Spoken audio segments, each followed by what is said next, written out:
What's good everybody, this is CP and welcome back to another fantasy basketball video. Today I'll take a look at potential overvalued and high risk players to draft for the 2020-2021 NBA season. In my opinion, some of these players might disappoint your teams this year, especially if you draft them too early or overpay for them in auction drafts. Meanwhile, others fall into what I call the high risk, high reward category, meaning that they can be amazing at their best but may also single-handedly cost you important weeks throughout the season. I'm not saying I would completely avoid drafting any of the players on this list, but rather focus on trying to draft them for the right value and not overpay just to have them on my team. Most importantly, for 15 years of good luck in fantasy basketball, make sure you like this video within the next 5 seconds. I wouldn't risk it. So let's not waste any more time and 走起吧. Starting with the high risk, high reward players in many pre-draft rankings, I think you can find a good handful of them in the top 20 to top 30. If you're lucky, some of these players might be able to single-handedly carry your fantasy teams for weeks on end and help you win some very key matches. Two of the most obvious names are Kawhi Leonard and Kyrie Irving, both amazing fantasy players on a per game basis and are top 10 players when they're 100% healthy. Starting with Kawhi, if you take a look at the stats from last year, we can see that he is a positive fantasy player in 7 of the major categories, including points, steals, threes, assists, rebounds, field goal percentage, and free throws. Statistically, he is also an elite fantasy player in points, steals, and free throw percentage, making him one of the most well-rounded shooting guards / small forwards to have on your roster. Heading into this new season, he is coming off a career year averaging 2.2 triples per game in 1920. So if all goes well for him this season, I would say Kawhi is a top 10 fantasy player with top 5 upside in most standard category leagues. At his best, I could see him average around 26.5 points, 2 triples, 1.8 steals, 6.8 rebounds, and around 4.8 assists per game. However, the biggest risk with Kawhi is obviously the load management issue. The fun guy only averaged 58.5 games the past 2 years, despite being relatively healthy in LA and Toronto. As he will be turning 30 next year with full autonomy to call his own shots in LA, he is likely going to miss his fair share of back-to-back games this season, so seeing him miss north of 20 games this year is quite possible in my books. As a result, spending a first round pick or early second round pick on him could be very risky. Optimistically speaking, he could be one of the best all-around fantasy beasts that yields top 10 value.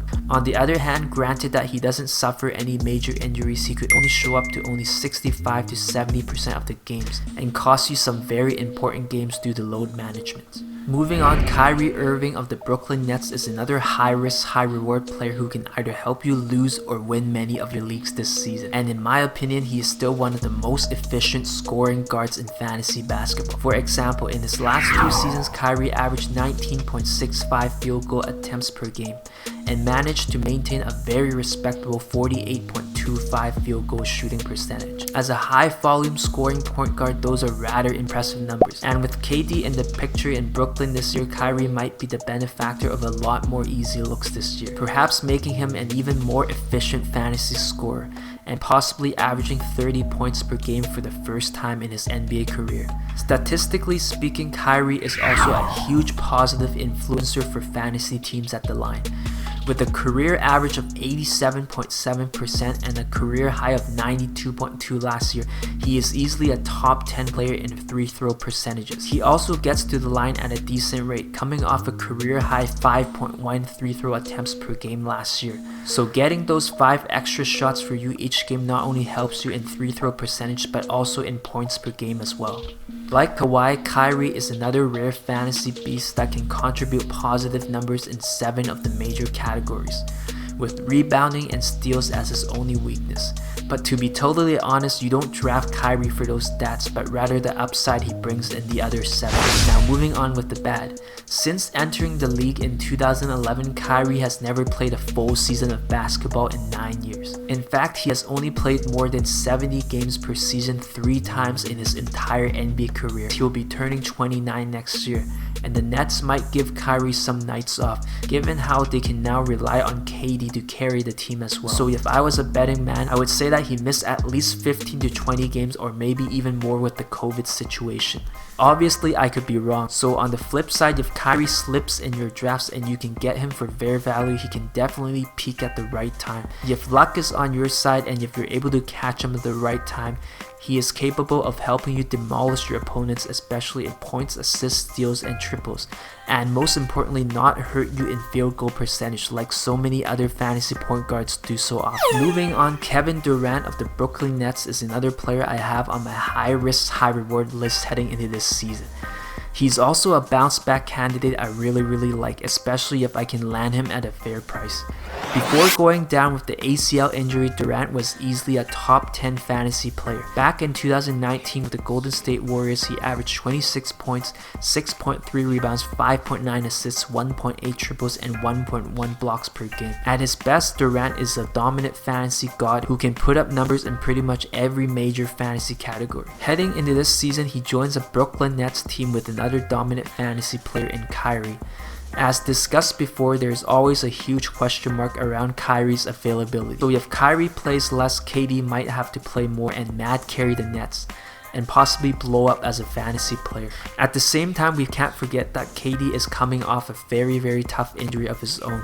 So it remains to be seen if he can be the exact player he was back in 2019, as he is 32 years old with a history of severe injuries. So I really wonder if this is finally the year where we start to see a gradual decline in his overall game. Other factors to consider is that KD's fantasy situation is a little different in Brooklyn than in Golden State. For one, he's playing with two better bigs in Jarrett Allen and DeAndre Jordan, who both should take away his blocks and rebounding numbers a bit, and possibly finishing opportunities at the rim. At the same time, Kyrie is a ball-dominant guard who probably needs the ball in his hand more than Curry or Klay, so KD's assist numbers and field goal attempts, free throw attempts per game can drop as well. Obviously, drafting KD can go both ways. If he returns back to form and benefits from Kyrie sitting out, he could be back in the top 10 with top 5 upside. So if you were to draft him with a late first round pick or early second round pick, he might be able to outplay his draft position. But do remember that if the Brooklyn Nets decide to play it really safe, then he might be MIA during some crucial weeks of your fantasy basketball season and cost you a few key matchups. Moving down the list, Joel Embiid of the Sixers is another high risk, high reward player to draft. He has a strong history of durability issues. In short, the process has a career average of only 52.2 games a season, so it's very hard to count on him to be in your lineup the entire year. But at the same time, we can't deny his fantasy greatness. When Embiid is playing, he is an elite fantasy monster. Despite the number of games he's projected to miss every year, he always somehow ends up somewhere in the top 10 or top 15 of most pre-draft rankings. So seeing him put together a 26 and 13 stat line along with 1 triple, 1 block, and 1 steal is quite normal when he's healthy. Embiid is also an elite shooter at the line for a big man, helping him live up to his hype as a top 10 fantasy player. If he peaks at the right time for you, he is one of those few fantasy big men that can carry your teams every week. In my opinion, if Embiid was a little more durable, I think he is close to being a top tier fantasy center like Cat. So using a first round pick or an early second round pick on Embiid can make you look really smart or really dumb. Whether you want to risk it all with Embiid is up to you, but liking this video should give you 15 years of good luck in fantasy basketball going forward. Moving on, two highly rated players who I expect to take a step back this year is Bradley Beal of the Wizards and John Collins of the Atlanta Hawks. Heading into this season, both players head into a worse fantasy situation. Starting with Collins, the Hawks made a lot of changes this summer and got a lot deeper. If we look at their roster, with the addition of Bogdanovic, Gallinari, and a healthy Clint Capella, Collins' usage should take a hit this year. With that in mind, I think he will have a very hard time beating his numbers from a season ago. Compared to last year, I think Collins' point per game might drop back down to just under 20 points, around 19.5 a game, and his rebounds should drop back down to around 9. Meanwhile, his field goal attempts per game should drop down to 13 or maybe even 12 per game. To be totally honest, I think the Atlanta Hawks roster is a bit of a fantasy landmine. Aside from maybe Trae Young, I think any starter or key players in their rotation will handcuff each other's fantasy values a bit. So players like Gallinari, Capella, and Bogdanovic likely won't see as many touches as they did last season, simply because there are too many mouths to feed. In that, I wouldn't be surprised to see all three players' fantasy value take a hit as well. So reaching or overpaying for any of these players may be risky moves that backfire, as most of them will face an uphill battle trying to live up to their pre-draft rankings. Bradley Beal is another player I'm not too sure about drafting too early. In many pre-draft rankings, I've seen him ranked in the top 20, but with Westbrook's arrival along with the few young players like Davis Bertans, Rui Hachimura, and Thomas Bryant developing nicely beside him, I can see Beal's usage, points, assists, triples, and field goal attempts per game all go down this year. So spending a late first round or an early second on him might disappoint a lot of people this season, especially if you compare him to players around him in his pre-draft range. I think players like Devin Booker and Jason Tatum should be able to outproduce Beal this year. Likewise, I think a player like CP3 is another highly ranked guard who might take a step back this year. Last year he exceeded expectations, putting up rather good fantasy numbers, meanwhile playing over 62 games for the first time in 3 seasons. In many ways, he was a draft steal if you were able to get him in the mid rounds. But heading into this season, CP3 will be turning 36 next year, and based on his durability, I don't think he will appear in as many games as he did in OKC last year, simply because the Suns are a better team, and the Thunder might have been overplaying Paul a bit to bump up his trade value. If the Suns can clinch a playoff spot early, CP3 might be a risk to rest on a lot of back-to-back games. With that in mind, I'm not sure if I would spend a late second or third round pick on him and expect him to outplay his draft position again this year. Moving on, a few young players who I think might be a bit overhyped in fantasy drafts this year is Zion Williamson, Tyler Hero, and Jamal Murray. Starting with Zion, don't get me wrong, he did not flop as a rookie and lived up to his hype with all his amazing highlights, but based on the sample size of the stats we saw, he isn't that great of a fantasy player yet. Aside from his scoring, there are deficiencies with his other fantasy stats. He can't hit threes, wasn't a great shot blocker, is not a high assist guy, and isn't an elite rebounder for his position. Most importantly, he was a 64% free throw shooter.